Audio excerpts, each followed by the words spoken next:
Bersaksi Jokowi orang saleh, Ali Ngabalin, Panci, Ember, Sanggulces siap-siap kalian. Suka kesel nggak sih kalau ngelihat atau lihat media atau apa dengan orang-orang? Enggak, saya tahu loh. Ini saya tahu siapa yang berteriak di sini kan saya tahu. Siapa itu? Ya di depan mata itu kan saya tahu. Oh, si Anu dulu pernah datang sama saya. Kenapa Jokowi beginikan saya, Lik? Oh, ini saya tahu semua, saya lihat. Kok bagaimana? Ya mumpung ditutup poin siapa itu? Jadi saya juga paham semua. Yang dibalik itu kalau yang muncul di media kan kita tahu. Nah, yang dibalik itu makanya saya bilang tadi siapa? Orang-orang ini kan cuma dihitung dengan jari saja, siapa gini. Hampir every day, setiap menit, setiap jam, setiap detik. Itu artinya berarti sebenarnya ada orang di balik mereka ini. Ini saya sudah tulis. Proyek ijazah palsu itu adalah proyek uang besar. Bertahun-tahun. Berapa tahun coba itu? Indonesia urusan yang begitu kan sudah sangat profesional. Saya karena ya Mas Mapung ya, kan kita guru besar ini profesor, bukan provokator ini. Jadi saya tidak bisa, saya hanya bisa berteriak di sini ya kalau diperlukan, kalau enggak saya nulis. Gitu, makanya karena abang profesor, kami sini nanya ini to the point aja nih bang, siapa sih bang gitu loh. Kalau saya nggak tahu. Siapa itu yang sudah dilaporin, sudah mulai diperiksa-periksakan. Kita tunggu aja nanti bagaimana. Pernyataan Ali Muchtar Ngabalin ini bagi saya menarik untuk kemudian segera diselidiki. Kalau perlu polisi harus segera memanggil Ali Muchtar Ngabalin karena bagaimanapun soal isu ijazah ini sudah menimbulkan keributan. Ini kan sama aja kayak masalahnya Ratna Sarumpait gitu yang dipukuli katanya padahal bohong, padahal palsu. Ya sama aja gitu. Ali Muchtar Ngabalin, bukan Ali Muchtar, ijazah palsu ini kan isu ini sama kayak si Ratna Sarumpait gitu. Sudah menimbulkan keributan, sehingga pernyataan dari Ali Muchtar Ngabalin yang mengatakan bahwa ada orang yang membayar ini, ada orang yang memainkan, dan Ali Muchtar Ngabalin katanya tahu betul siapa yang bermain dan siapa yang membayar ini harusnya bisa diperiksa oleh pihak kepolisian dan diambil informasi yang dimiliki oleh Ali Muchtar Ngabalin. Siapa orang yang bermain-main dalam isu ini, siapa yang membuat kegaduhan yang seperti ini, ya dibuka aja secara publik gitu ya, supaya apa, ke depan tidak ada lagi cerita-cerita yang seperti ini, supaya tidak ada orang yang bermain-main dengan isu dan kemudian menimbulkan keributan dan perdebatan yang tidak produktif seperti isu ijazah palsu ini. Saya juga berharap ini menjadi satu pelajaran penting. Orang seperti Presiden ke-7 Joko Widodo yang seumur saya ada di kantor Istana Kepresidenan, di kantor staf Presiden, tidak pernah sedikit pun pandangannya atau gesturnya yang marah, yang apa sama saya, tidak pernah. Begitu teduhnya memimpin, punya kearifan, kemampuan leadershipnya luar biasa. Kok bisanya ya? Tidak mungkin. Ini pasti ada satu perkara yang sangat melukai relung-relung hatinya. Itu dia. Mudah-mudahan Allah berikan hadiah keberkahan supaya bisa ada kesadaran. Tapi kalau begini tinggal ya kita tunggu aja, kalau nanti di Salemba kita datang atau di Sukamiskin kita juga tengok, atau di apa sana Tangerang apa gitu kita datang aja. Ya urusannya sudah masuk di ranah yang tidak bisa kita punya tangan ada di situ. Bayangkan orang sekelas Joko Widodo harus tenteng-tenteng ijazahnya datang ke Polda dan lain-lain segalanya. Kan lucu. Orang itu semua, teman-teman saya dari luar negeri juga tanya, brother, ini bagaimana ini? Udah ente dengar dari saya, apa yang saya bicara ini kepastiannya tidak usah Anda ragu. Please. Bisul-bisul di wajah Jokowi, ya, wajah Jokowi hari ini, pemirsa, diamati oleh sejumlah netizen, bahkan difoto dengan close up, menandakan begitu banyak bisul, ya, benjolan-benjolan yang cukup gede, ya, bermunculan di wajah Jokowi. Ya, meskipun dia masih bisa tersenyum, ya, senyum yang tampaknya getir, tapi tak mampu tutupi tipu-tipunya Jokowi itu, ya, soal ijazah palsu, ya. Dan sekarang Jokowi berusaha berat, ya, berusaha keras untuk mempertahankan diri kepalsuannya itu supaya dianggap asli. Hasilnya apa? Ya kan? Jiwanya terguncang, wajahnya penuh dengan bisul-bisul. Ya, sebagaimana orang stres lah. Orang stres kalau jiwanya tertekan itu biasanya bisul-bisulnya banyak bermunculan. Itu kalau anak-anak muda. Tapi kalau orang tua yang sebetulnya stres apapun tidak memunculkan bisul-bisul, tapi Jokowi memunculkan bisul-bisul, wah ini tinggal tunggu pingsannya atau tinggal tunggu KO-nya saja. Berjalan dengan caranya sendiri. Karena saya tahu komunikasinya dengan Allah Subhanahu wa Ta'ala itu luar biasa. Puasa Nabi Daudnya per hari ini lebih dari 18 tahun.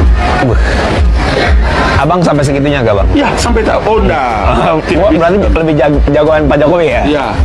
Dalam waktu-waktu tertentu dia bersemedi, dia bermunajat kepada Allah Ta'ala melebihi seorang ulama dan yang tidak pernah saya lihat dalam sejarah pergaulan saya. Teduh, tenang.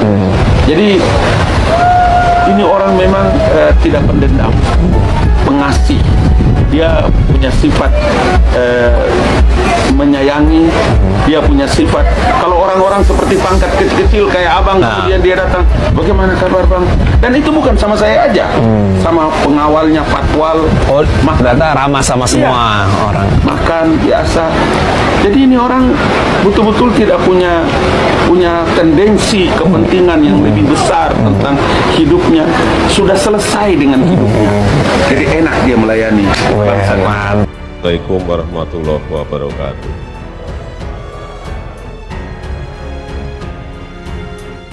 Asyhadu an la ilaha illallah wahdahu la syarikalah wa asyhadu anna Muhammadar Rasulullah alladzi la nabiyya ba'da, amma ba'du. Bismillahirrahmanirrahim. Alhamdulillahirabbil alamin. Rahmanirrahim maliki yaumiddin. Iyyaka na'budu wa iyyaka nasta'in. Ihdinas siratal mustaqim, siratal ladzina an'amta 'alaihim ghairil maghdubi 'alaihim waladdallin.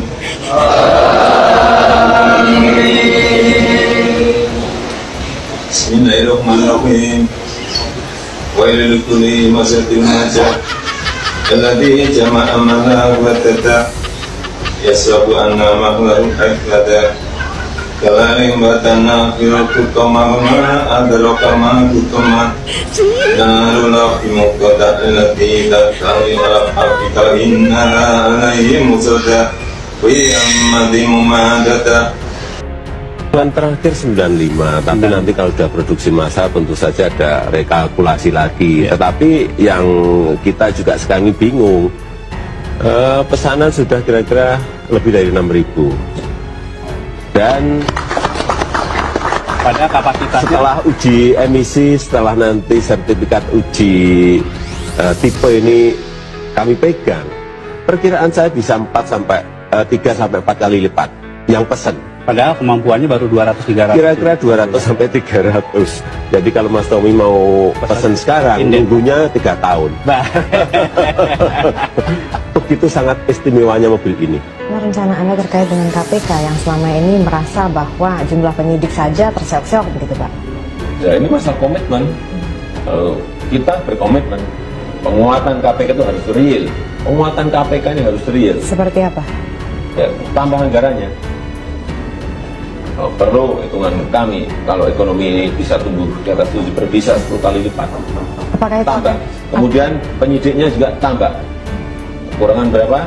1.000 penyidik, tambah 1.000 penyidik. Ya memang harus tegas. Kalau kita mau serius ya harus seperti itu. Jangan semu ragu dan basa-basi gitu kan. Kita harus tegas, harus berani. Bergeraknya memang biasanya baru di bulan Juli itu baru nanti mulai agak meroket itu September, Oktober, pas November disuruh gini. Ngebut Pak. Itu yang harus dirubah, cara-cara seperti itu. Di situ dihitung ada 11 ribu triliun yang disimpan di luar. Di kantong saya beda lagi, lebih banyak. Karena memang sumbernya berbeda. Sumbernya sumber internasional semuanya. Dengar baik-baik, kata Insinyur Soekarno, Bapak Presiden Republik Indonesia pertama. Beliau mengatakan, jangan pernah memilih pemimpin yang disanjung-sanjung dan dipuja-puji oleh dunia asing. Kata Presiden Soekarno, jangan memilih presiden pemimpin yang dipuja dan dipuji oleh asing. Karena kalau dia terpilih, dia akan menggunakan kekuasaannya untuk menipu rakyat Indonesia. Kata bilang Ali Muchtar Ngabalin yang bilang, Republik ini terlalu luas, harus dipimpin oleh orang-orang yang kuat, orang-orang yang sehat. Tidak boleh ada orang yang kurang gizi memimpin Republik ini. Pertanyaannya Bang, kenapa sih doyan banget loncat sana, loncat sini, dulu bela sana, sekarang bela sini. Apakah di politik itu memang harus begitu Bang Ali? Sepanjang untuk kepentingan bangsa dan negara, untuk kepentingan kebersamaan, untuk kepentingan toleransi, untuk kepentingan warga negara Indonesia, nyawa kita pertaruhkan untuk Republik ini. Oke, sepertinya mereka tidak percaya, Bang.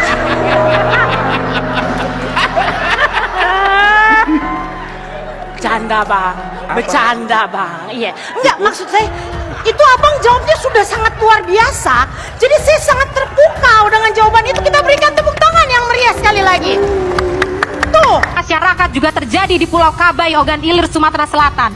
Tanah hasil program nawacita Presiden Joko Widodo yang sudah dijanjikan akan diberikan kepada masyarakat, tiba-tiba ditarik kembali sertifikatnya dan kemudian tanah tersebut berubah menjadi industri dan perkebunan kelapa sawit.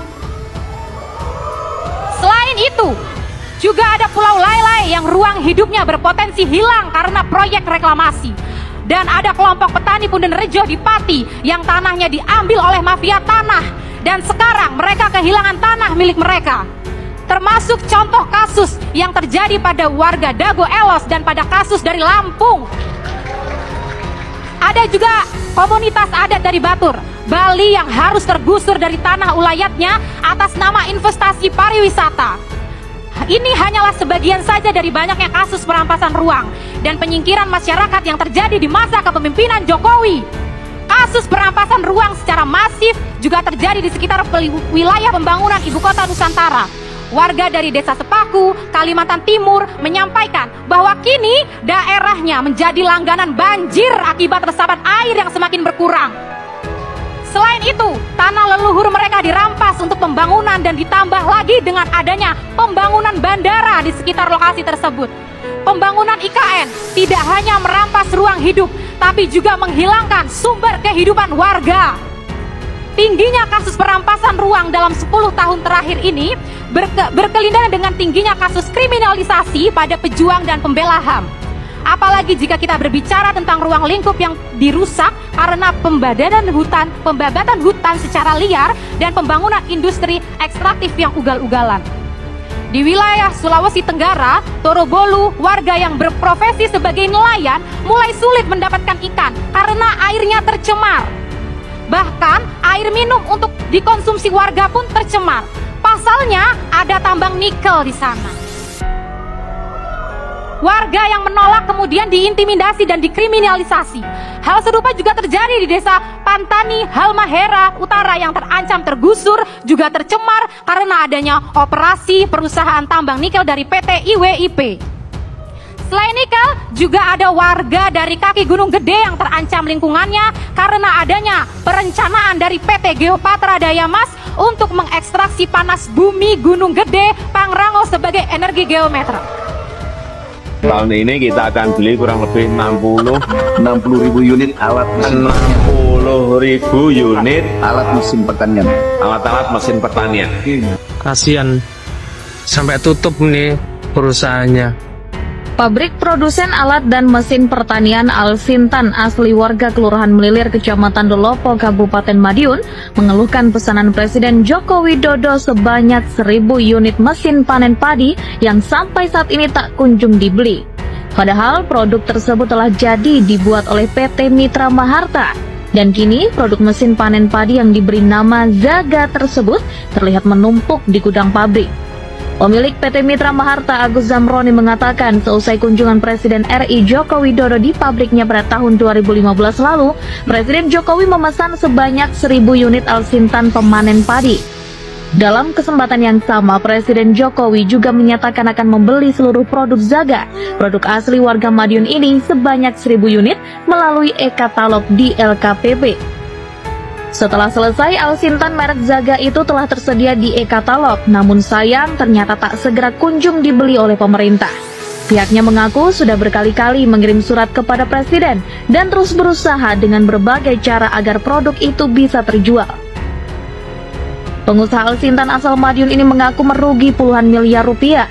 Selain keuangan, kerugian lain juga diderita perusahaan, yakni perkembangan perusahaan menurun akibat terhentinya penjualan produk Al-Sintan tersebut. Tak hanya itu, lapangan pekerjaan yang harusnya bisa terbuka lebar dari industri ini juga terhambat dengan produk-produk impor yang pragmatis. Kita harus berani stop impor pangan, stop impor beras, stop impor daging, stop impor apa lagi? Bawang, stop impor kedelai, stop impor sayur, stop impor buah, stop impor ikan. Kita ini semuanya punya.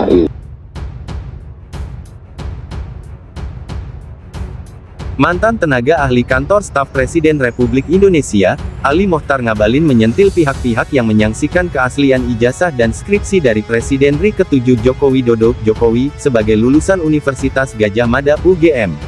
Padahal UGM telah menegaskan bahwa ijazah yang diterbitkan adalah asli. Jokowi pernah kuliah di UGM, Jokowi juga disebut aktif di kegiatan mahasiswa, Silvagama, tercatat menempuh banyak mata kuliah, mengerjakan skripsi, sehingga ijazahnya pun dikeluarkan oleh UGM adalah asli. Ali Mokhtar Ngabalin bersaksi akan kesalehan Jokowi.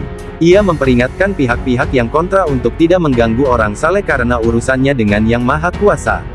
Allah SWT selalu mengijabah doa orang soleh seperti beliau Joko Widodo, saya melihat dari dekat kesolehan beliau. Jangan ganggu orang soleh urusannya dengan Sang Pencipta, ujar Ngabalin lewat keterangannya di X, dikutip pada Jumat tanggal 30 Mei tahun 2025.